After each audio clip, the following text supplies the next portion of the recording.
So it's a mess, right? And then the food companies and the pharma companies kind of play on the same team here, because if the food is poor quality and everybody's eating hyper processed foods, and suddenly they're saying, oh, hyper processed foods are totally fine, a calorie is a calorie.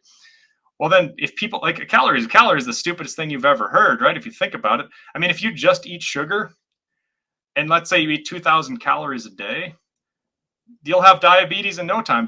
Dr. Anthony J., how did you get interested in cholesterol? Well, a couple of reasons. Number one, I have high cholesterol, supposedly high cholesterol. But also, even before that, I did a PhD at Boston University Medical School on the topic of cholesterol. So I spent 5 years researching cholesterol and sex hormones.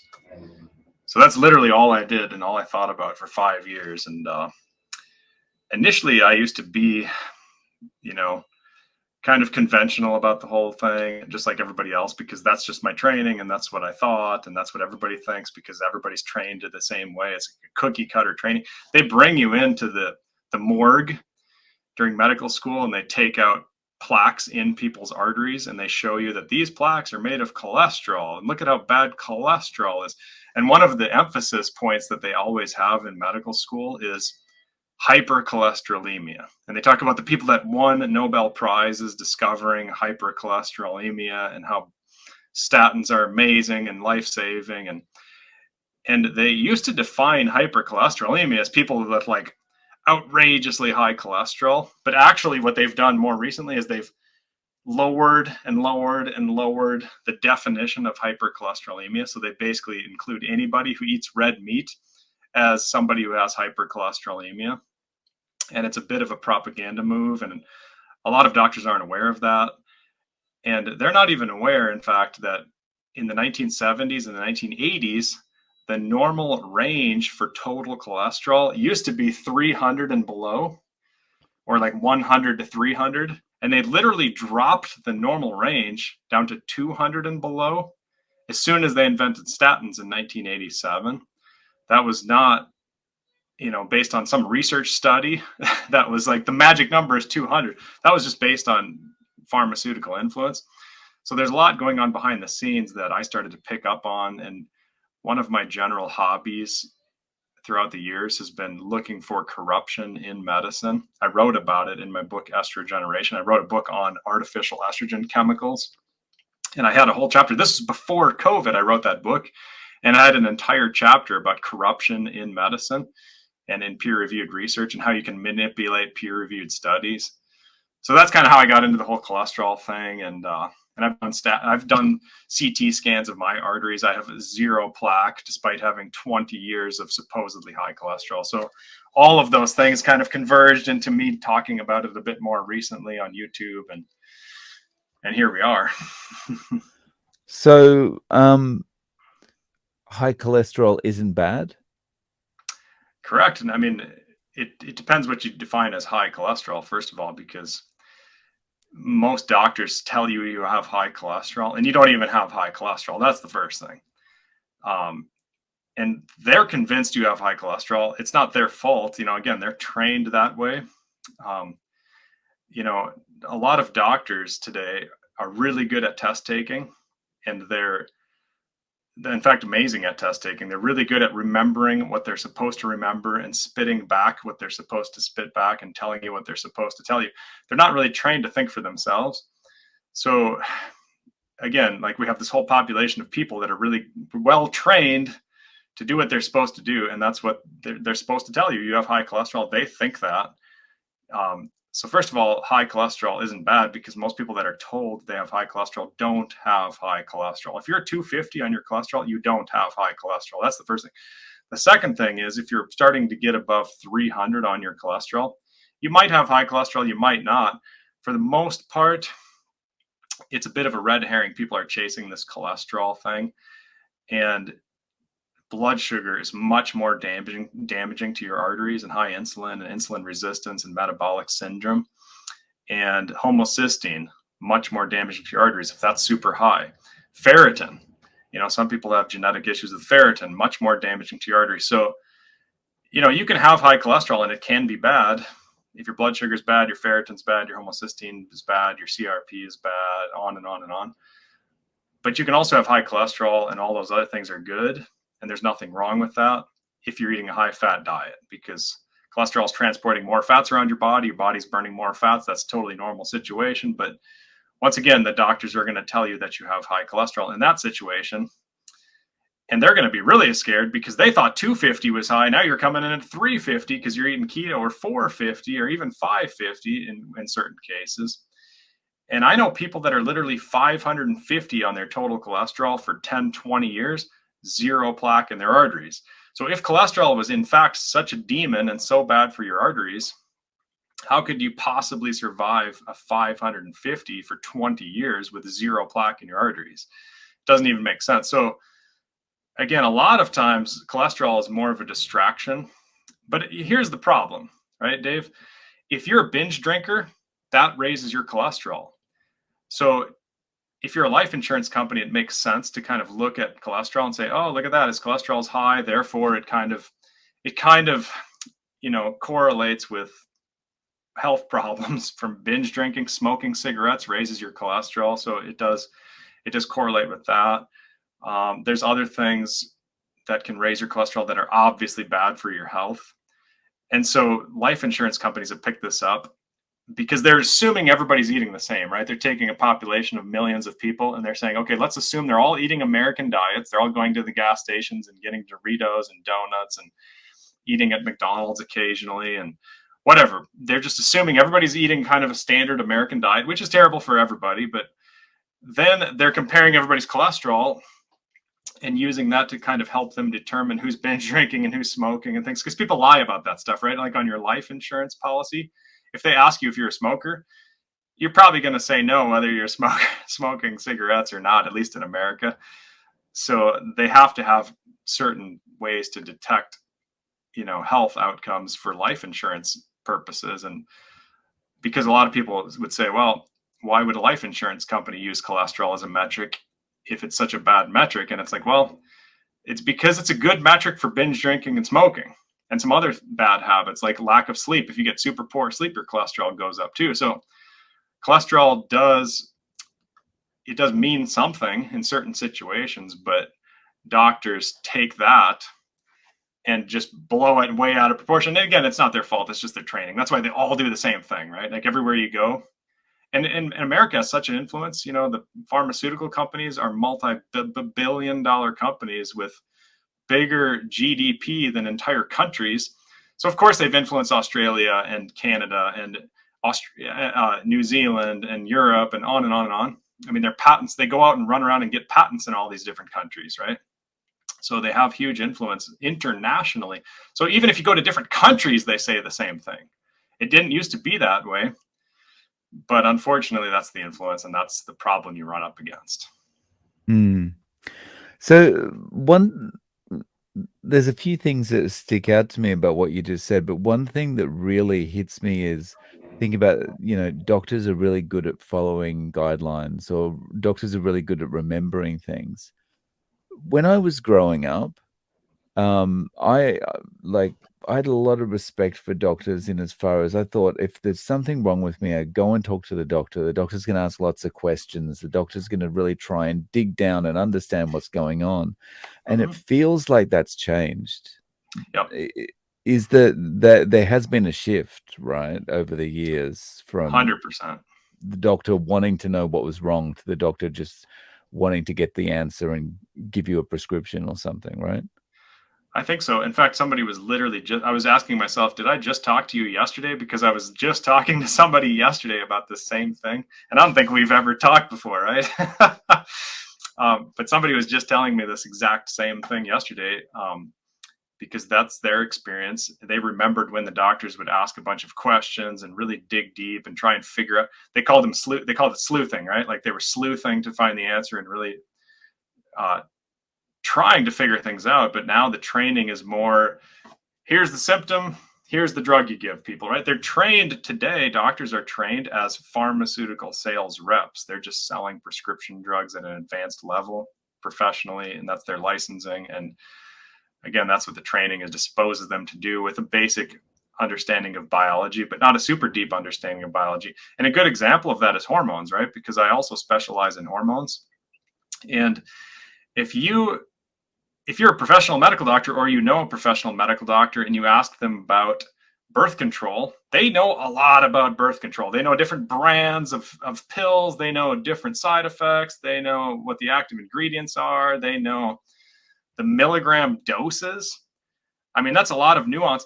And yet, if you ask them about women, testosterone in women after menopause or before menopause, they know nothing about it, right? They don't even realize that women have testosterone sometimes. I mean, if they do know that, they learned it on their own. They didn't learn it in medical school, most likely.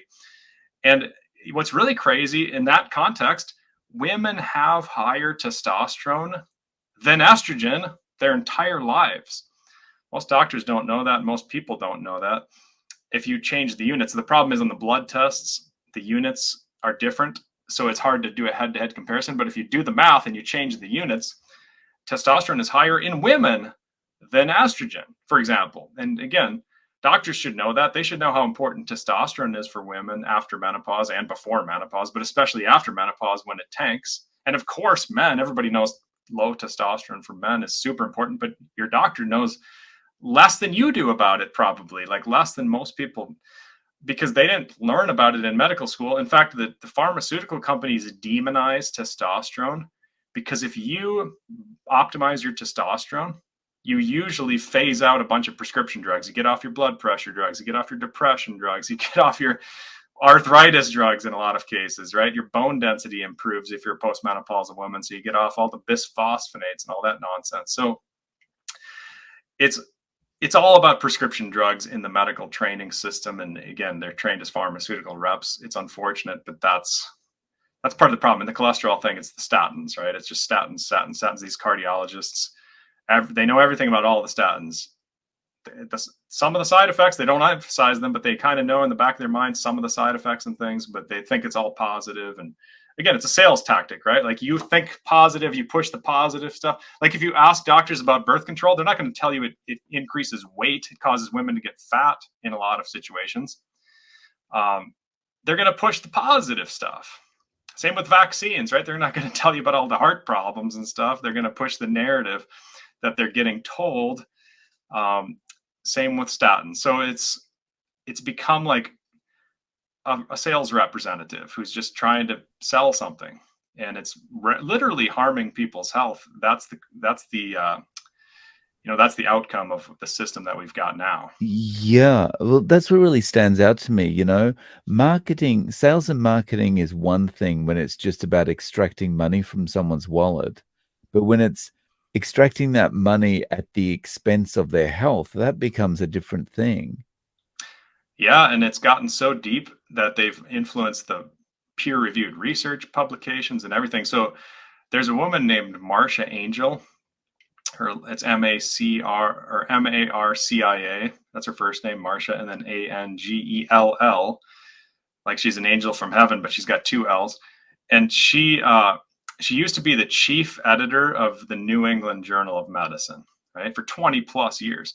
And she literally resigned because there was so much corruption from the pharmaceutical company influence on the peer-reviewed process. And this is one of the best, most prestigious medical journals. Just imagine what they're doing in the less prestigious medical journals, because all it takes is one publication that says soy is good for you.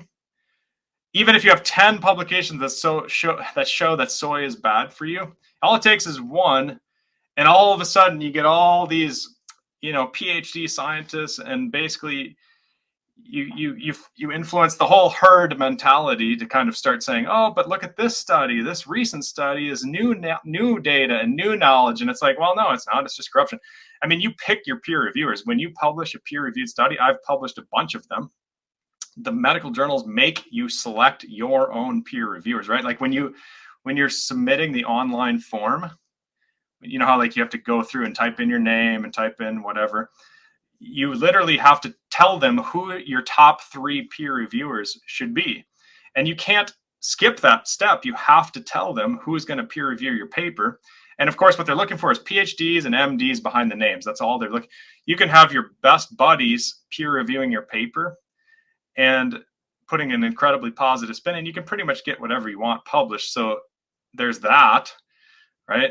And when does that matter? Well, it matters in topics such as prescription drugs and soy and things that are involved in huge money and marketing, right? Because a lot of these other topics, like, you know, glucose or G6P or whatever, like some of these enzyme studies or whatever, nobody cares. Nobody's influenced by money. People are doing honest research in a lot of different areas. I'm not saying all scientific research is garbage. I'm just saying whenever money is involved, of course they're going to get involved and start manipulating the studies and publishing garbage.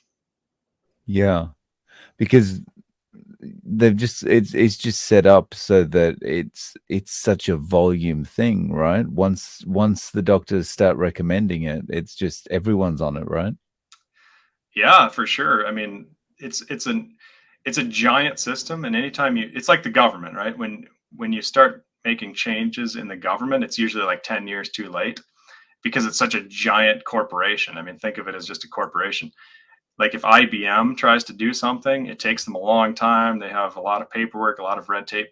But if a startup company tries to do something related to tech, they can act quick. They can make a quick change. They can go this direction. They can go that direction.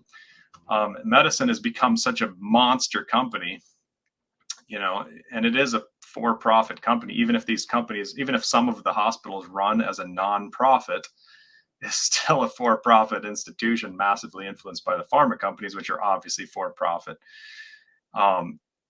It's a slow-moving machine, but the corruption makes it even harder, right? Because that they intentionally muddy the water so that things don't get changed, like the sugar industry and all this other stuff, right? So it's a mess, right? And then the food companies and the pharma companies kind of play on the same team here, because if the food is poor quality and everybody's eating hyper processed foods, and suddenly they're saying, oh, hyper processed foods are totally fine, a calorie is a calorie. Well, then if people like, a calorie is the stupidest thing you've ever heard, right? If you think about it. I mean, if you just eat sugar and let's say you eat 2,000 calories a day, you'll have diabetes in no time. But if you're eating just fats and you're doing 2,000 calories a day, you're going to be in ketosis. You're going to feel completely different. Everybody knows a calorie is completely wrong, but doctors say that. They're literally trained to tell people, oh, a calorie is a calorie, count your calories, as long as it fits your macros. That's dietitian 101. Like, that's how they train professional dietitians. And that's all a part of the same system.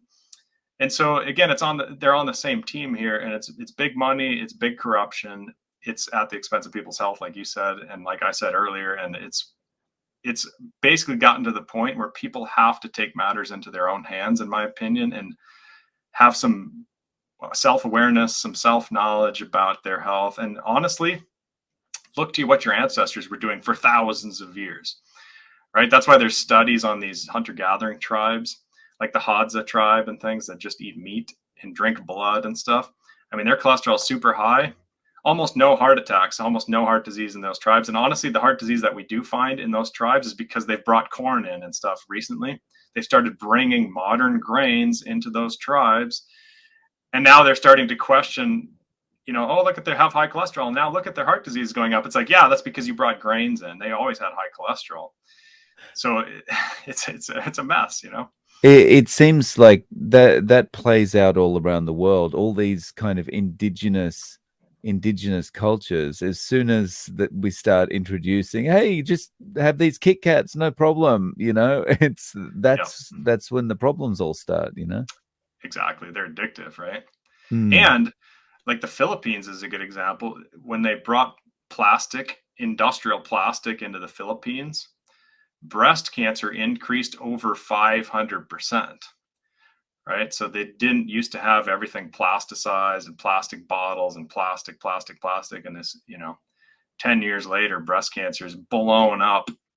And this was a while back, and I write about this in my book, but that's a good example because you have a situation where here's a before, here's an after, here's what you get. And estrogen and breast cancer and things are hard to study because everybody's so saturated in plastic these days.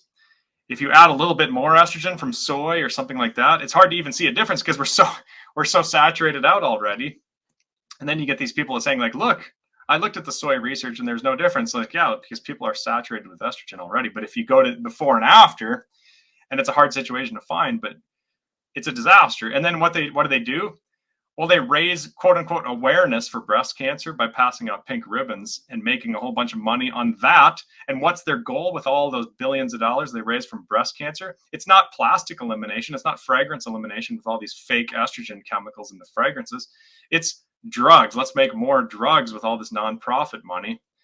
And then the CEOs of these companies are making millions in these nonprofits, right? And again, the pharma companies are loving it because they're ultimately the ones producing and patenting the drugs and buying the patents and the licenses from these nonprofits. So it just makes it worse. Honestly, the giving money to those types of nonprofits literally feeds the monster. It feeds the system where they're developing more drugs. I mean, I used to do it, right? Like in research, if you want to study Parkinson's, you give an animal Parkinson's disease by giving them a whole bunch of pesticides and they get Parkinson's. Animals don't get Parkinson's normally, but if you give them enough pesticides like permethrin and stuff, literally look it up. Look up the cause of Parkinson's is pesticides. If you give them enough pesticides, they get Parkinson's. And then you know what they do? They give them a bunch of drugs to try to reverse the Parkinson's. It's like, well, what if we just didn't have the pesticides in the first place? Let's figure out ways to have weed control and stuff without the pesticide. They're not interested, right? So it's the same, like when we study polycystic ovarian syndrome in research, you give animals atrazine, right, which gives them polycystic ovarian syndrome, and then you give them drugs to try and reverse the PCOS, the polycystic ovarian. And it's like, well, let's just Europe made atrazine illegal, and they're doing fine. They're not like impoverished and like they're not starving to death, and there's food still in Europe, believe it or not, even though atrazine is completely illegal in Europe and it's the second most used herbicide in North America. Why the hell are we using atrazine? It causes all these health problems, right? But again, it's making somebody money, so it's hard to get it out of it. It's hard to get it out of it. This kind of the example that comes to mind when you're talking about this is the ADA. The ADA has never once thought to come out and say, just maybe stop eating the sugar. Because then the donations stop and there's no need for the ADA anymore, right?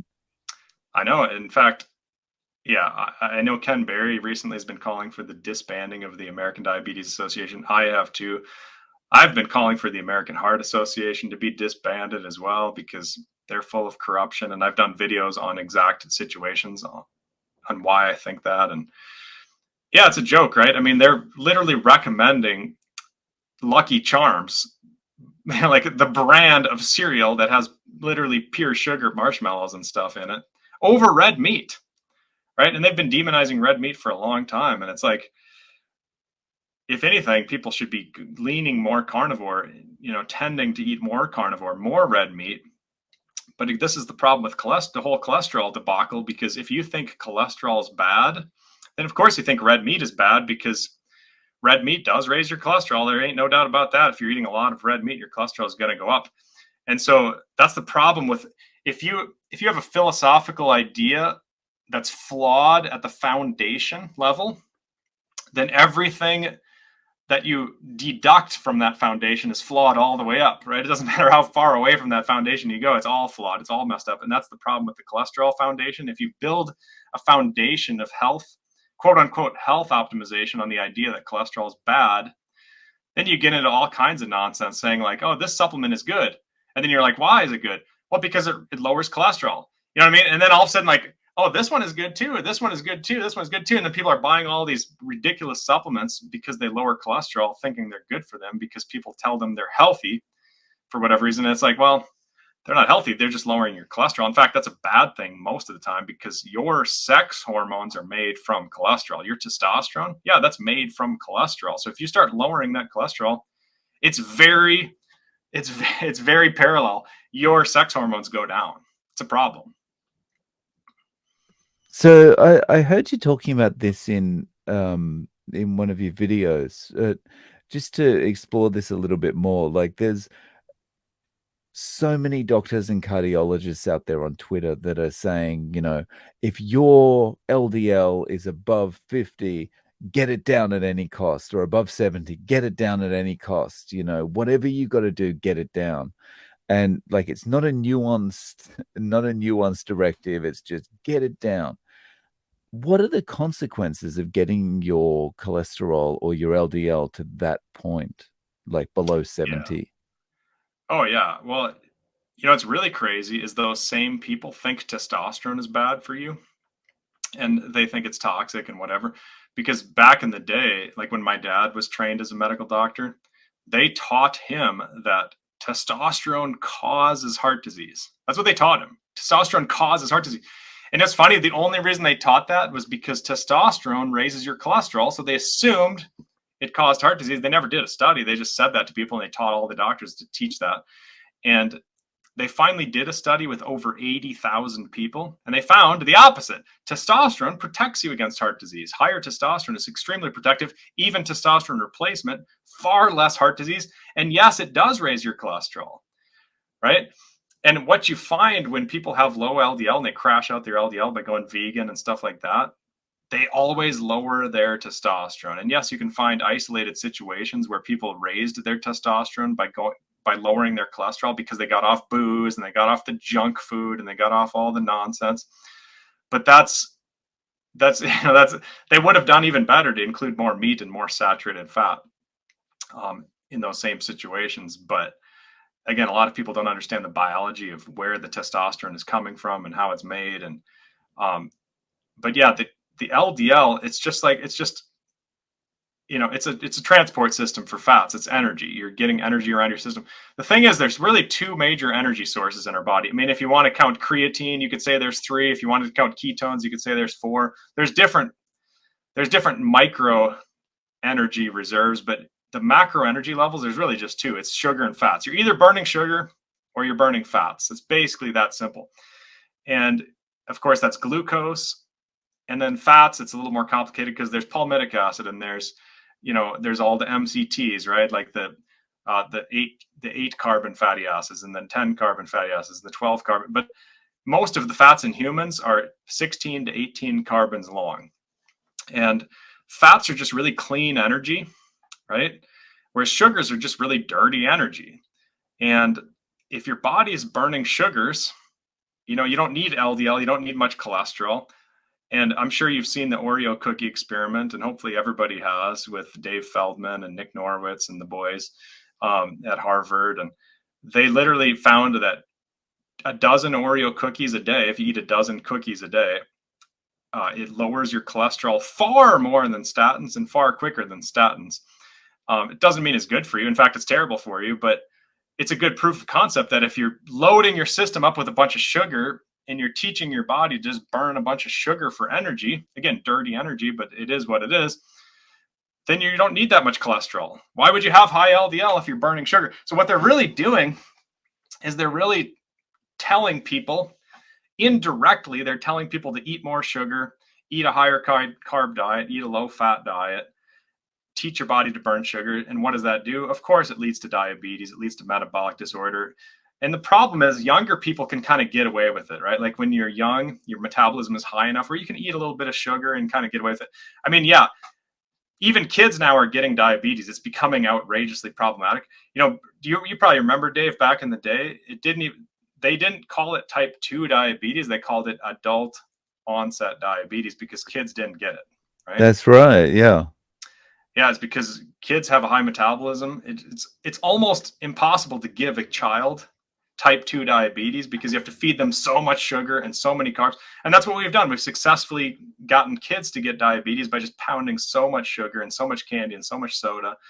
And I'm not blaming parents, again, because they're told that a calorie is a calorie, and they're told, like, lower your cholesterol. That's the gold standard for health and all this stuff. So parents aren't always at fault. A lot of times they are, for sure. But a lot of times they're just mistrained and they're ignorant and they don't have time to become experts on health. That's not their training. That's not their field. They're trying to, pay the mortgage and whatever, but they need to start becoming independent thinkers on this, because everybody needs to become independent on this and start paying attention to these topics, because it's a disaster out there. Now it's called type 2 diabetes because you can't call it adult onset because tons of kids have it. And that's the consequence of lowering your LDL, increasing your blood sugar, increasing your carb intake. It's all the same thing. Mm. Yeah.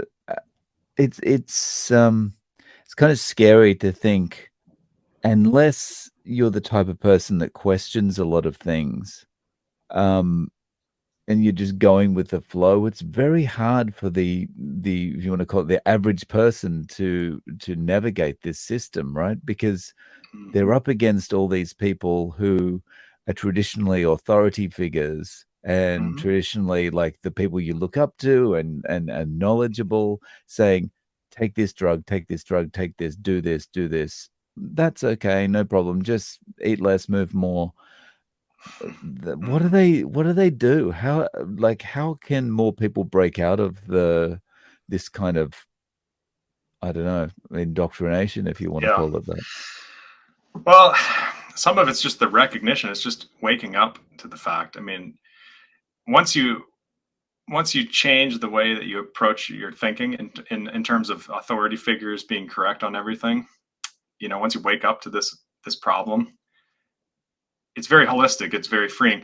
I homeschooled, so I have a different, ability to do that because the problem with our public education systems around the world is they're not really teaching people how to think. So they start you at a very young age, teaching you what to think and teaching you to spit back answers on tests. If there's a test and there's certain answers, they're just teaching you to spit back those answers. In fact, they don't want discussion because they want a very simple, easy grading system where they can just check boxes and just make sure everybody's getting A's or whatever. And they want to weed out people that are thinking for themselves or make them fall into line. So they really push this from an early age. Like here's what you think about history. Here's what you think about math. Here's what you need to think about this and that and the other thing and the periodic table and whatever. And so it's hard for people to break out of that system when they've literally been just hammered with that. And the more education you get, the more deeper you get into that system. The deeper you get into the whole, like, here's what you think, here's what you think, here's what you.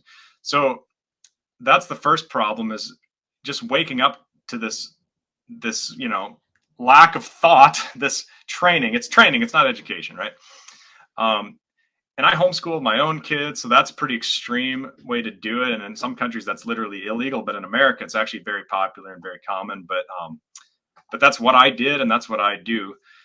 But if you don't have that situation, it's perfectly fine to work within the system. I got a PhD, like I said, from Boston University Medical School in the actual system, and I can still come out of that recognizing that there's problems and there's flaws, and recognizing that you can't just trust the narrative and everything. So you can survive, but I think a lot of it has to do with awakening. So a good there's a lot of good litmus tests, right? But one of the ironies here that we're talking about cholesterol is cholesterol itself is a good litmus test. Meaning, if your doctor is pushing you to get on statins and your cholesterol's 205 or something, he's clearly not thinking for himself. He's clearly just going with the flow. The harder he's pushing you to get on statins at that level of your cholesterol, especially if your blood sugar is good and everything else is amazing, the more I would distrust that person. Again, this is litmus test. The more they're pushing for the COVID vaccines and stuff, that's a red flag, right? Like that's a litmus test.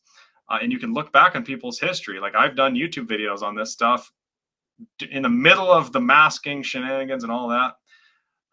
And you can look at people's history and see Peter, like Peter Attia, Dr. Peter Attia, saying like, "Oh, the COVID vaccine is the best invention of modern mankind," things like that.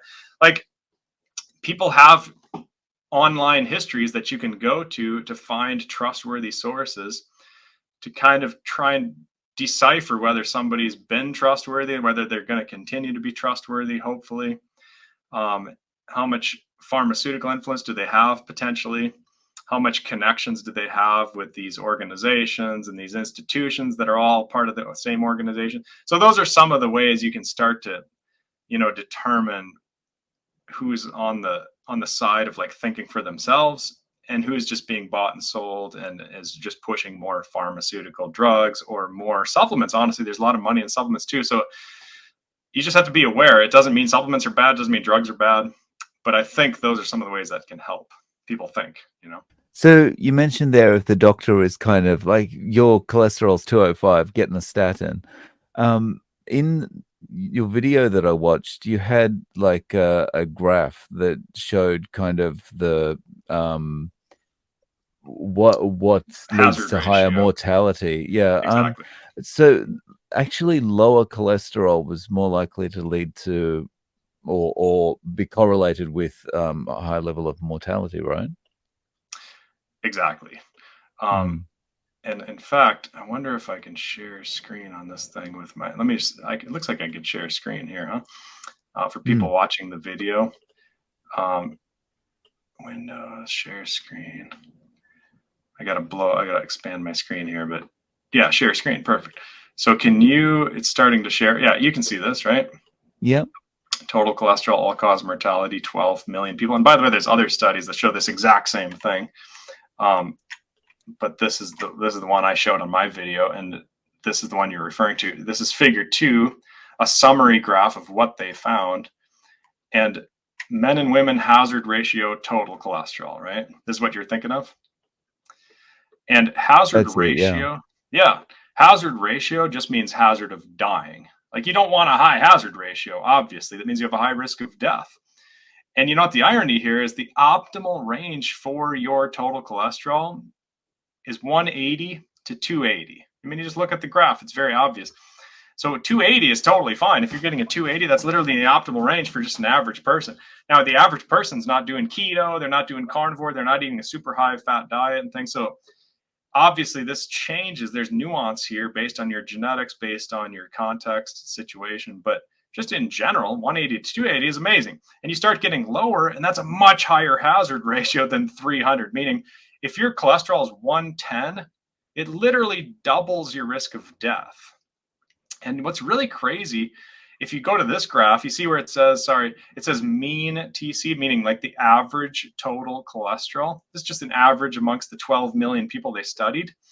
If you're age 30, the average cholesterol is like, it's like 180. It's pretty good. If you're 50, it's like 200. It's pretty good, right? If you're like 70 years old, it's also around 200 to 210, somewhere in there. That's just an average person. So what they've done with the cholesterol, and again, this is corruption, but what they've done is they have made it so that the average person has to get on statins because they have high cholesterol, supposedly, right? So they just basically tell everybody. That's why everybody, if you ask around, ask your friends, all of a sudden you start getting a little bit older, like age 30, 40, 50 years old, because again, your cholesterol, as you saw in that graph, your cholesterol goes up a little bit with age. On average, everybody's does a little bit. That's to protect your brain, by the way, because your brain is massively comprised of cholesterol. Like 25% of the dry weight of your brain. If you take out all the water, 25% of your brain is cholesterol. It's a huge amount. It's very protective to have good levels of cholesterol as you get older. So your levels go up a little bit. And it's also good for your hormones, right? And all this other stuff like we've been talking about. So the problem is if you have an average person, they get told their cholesterol is too high and they need to get on statins. And again, why is that? Why is it set up that way? They sell more drugs. Wow. So, the I remember watching one of your videos where you were talking about statins. Um, is there ever a situation where probably a statin is going to be beneficial to you? Like, maybe it's protective in some way. Yeah, they have anti-inflammatory benefits, but so does eating healthy, right? So does getting good sleep. So I say instead of getting poor sleep and taking statins, I say get good sleep, and because there's other benefits to that, like mental health and other things. Um, but in the one situation, I can see an argument for statins if you have a stent put in, like if you literally have surgery and they have to put a stent in a blocked artery. I can see an argument for a couple of weeks of taking statin and a blood thinner.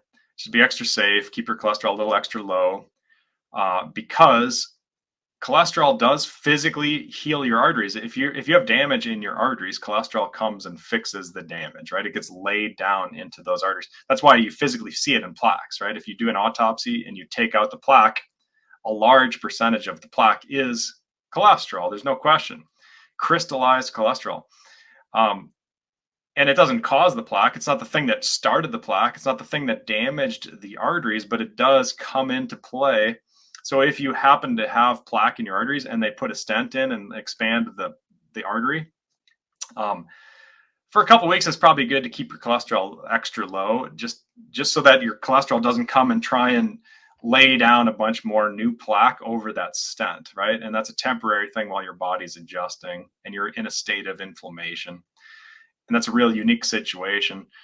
But I could see an argument for that.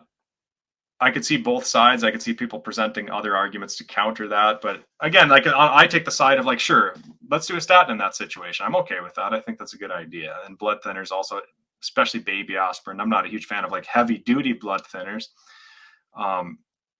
Even if you have like the factor V gene and stuff, there's obviously genetic issues and genetic complications you have to look into. But I think that's a situation where I can justify a statin. And I'm on board with that. Can you talk a little bit about the factor V gene? What's that? Mm-hmm. Yeah, so I do DNA consulting. I look at people's genetics as through AJ Consulting Company. I have a separate company, and some people have, all kinds of diverse genes relating to heart disease. Sometimes they're very sensitive to blood sugar damaging their arteries, for example, like their endothelial lining in their blood vessels is very sensitive to sugar. Some people, it's hyaluronic acid. They have hyaluronic acid binding protein genes where hyaluronic acid, they need a really high dose they need hyaluronic acid to protect their arteries, to make sure their arteries stay flexible and stretchy. There's a lot of unique situations, and factor V is one of those. Factor V basically is they call it factor V Leiden. It's a fancy way of saying your blood is a little too thick. You're clot a little too easily. And there's an advantage to that because if you get a lot of cuts and things, you clot a little quicker and you can heal a little quicker. But obviously, most people don't get a lot of cuts and they're not bleeding a lot. And you don't want thick blood because it can quadruple your risk of heart disease. It's pretty high risk if you don't thin your blood down a little bit.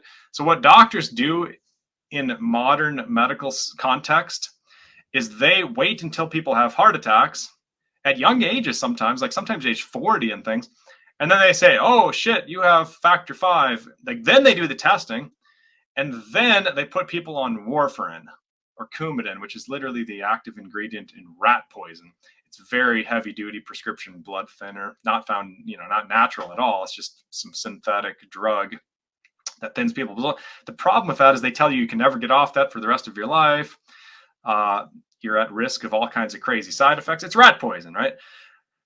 The thing that I try and do is identify things like that before they cause heart attacks and then say, okay, you've got factor V. Your blood is a little thick. Let's do a blood test. It's called an INR test. Sometimes they call it a PT test. It's prothrombin time. It's literally just measuring how thick is your blood or how sticky are your platelets. Let's do a blood test and let's see what your PT is. And let's take a baby aspirin every day because aspirin is found in nature. They named it after the aspen tree, right?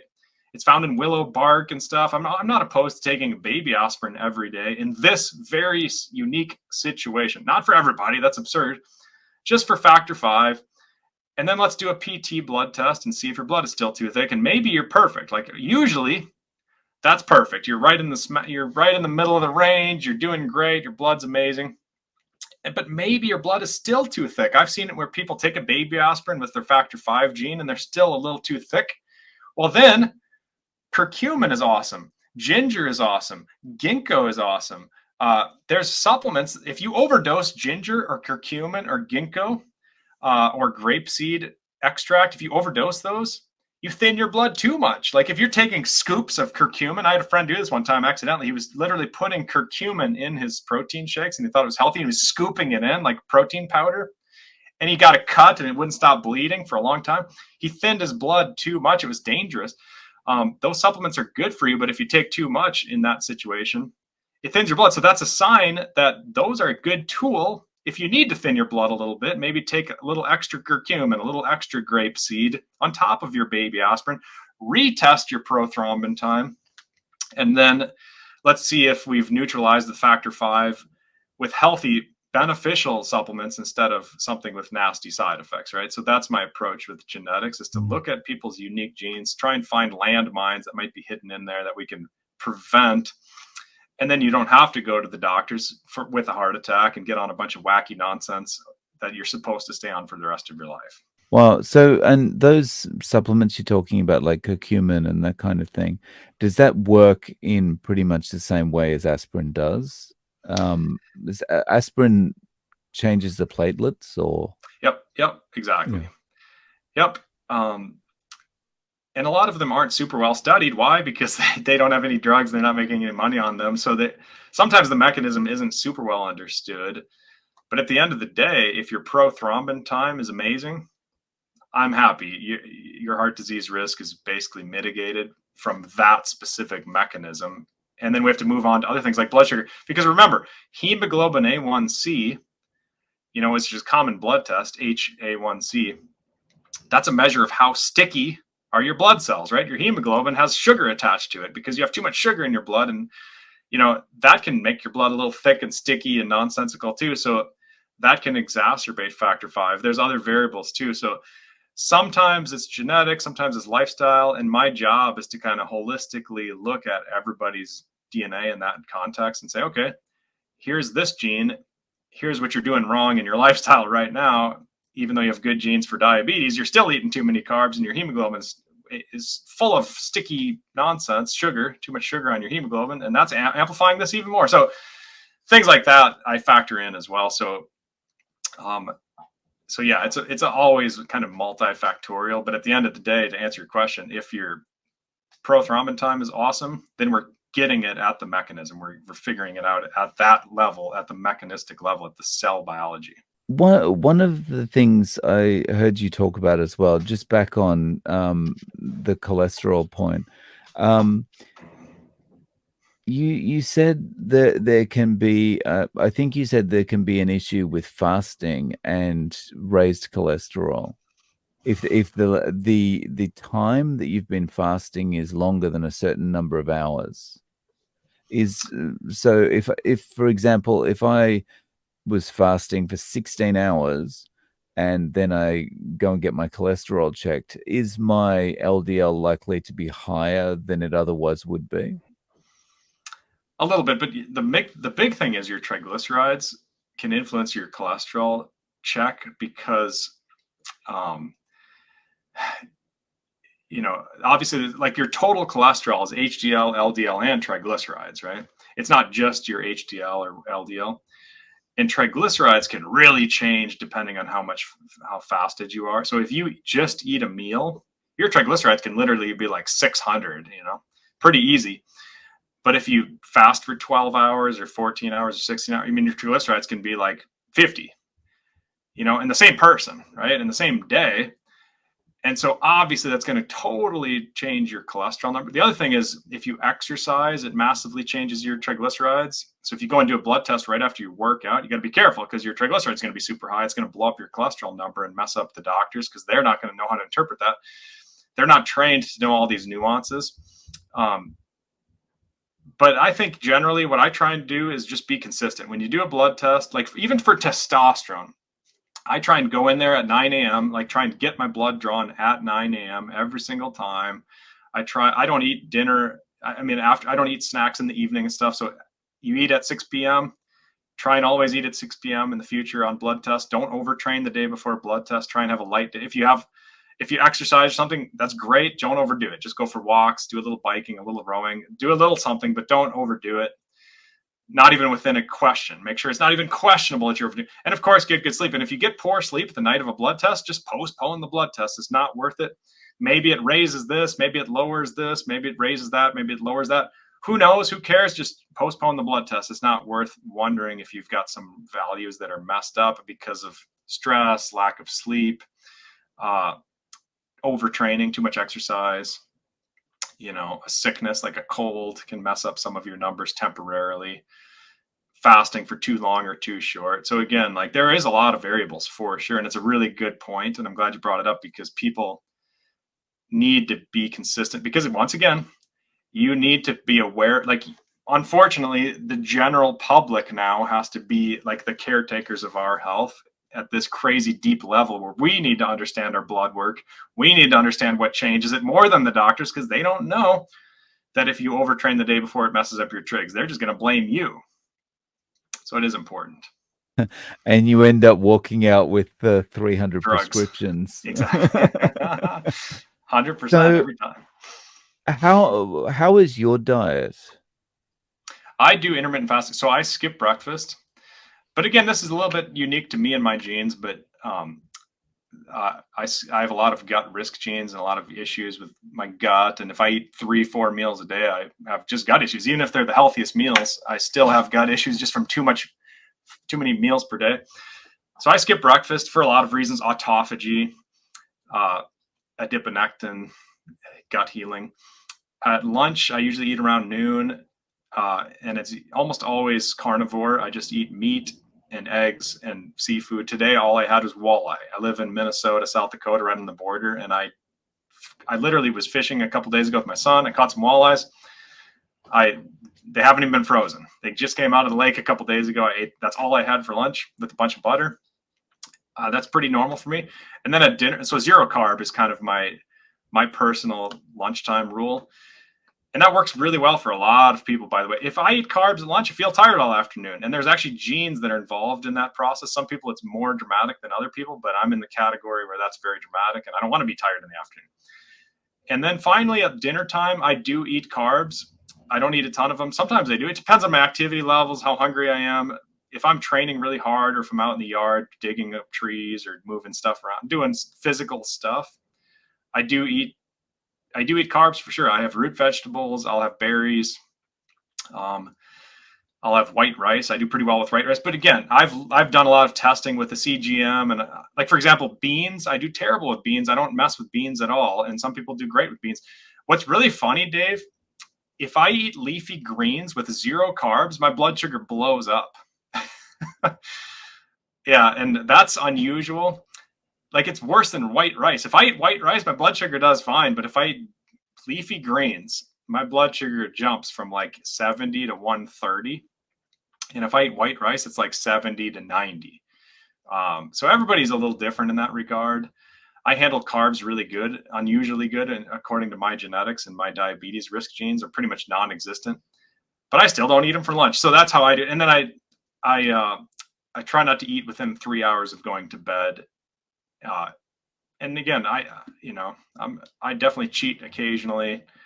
Um, Sometimes if I'm super physical in the morning, I'll even have carbs for lunch. But oftentimes I know it's still going to make me tired in the afternoon. I might, it's day to day, but I'm pretty consistent. So that's what I do. Nice. Um, so how can people find you online, Dr. Joe? Um, I mean, I have a YouTube channel. If you search Dr. Anthony J, um, I've got an Instagram page that I'm pretty Mm. active on. Same thing, Dr. Anthony. It's oftentimes they shadow ban me, so you have to search exactly the right. It's Anthony G J because George is my middle name. You have to spell it all out. Anthony, the letter G, and then Jay is my last name, J. Because they've shut my account down numerous times over the COVID thing and all this. And by the way, nothing I ever said about COVID was incorrect that I know of. I mean, maybe I did, but I don't know of anything. So it was just a bunch of unjust, nonsensical censorship. But again, I'm on Instagram. And then of course, ajconsultingcompany.com is a clunky website name, but that's the name of my consulting company, ajconsultingcompany.com. I've had that since 2010. So I've never got like a super original website name, and it's been fine because people always find it if they need it. Nice. Well, I'll link to all those in the description below. I really appreciate you coming on and sharing your insights with us, Dr. J. Thank you so much. Thanks, Dave. Appreciate you having me, man. It's good to meet you.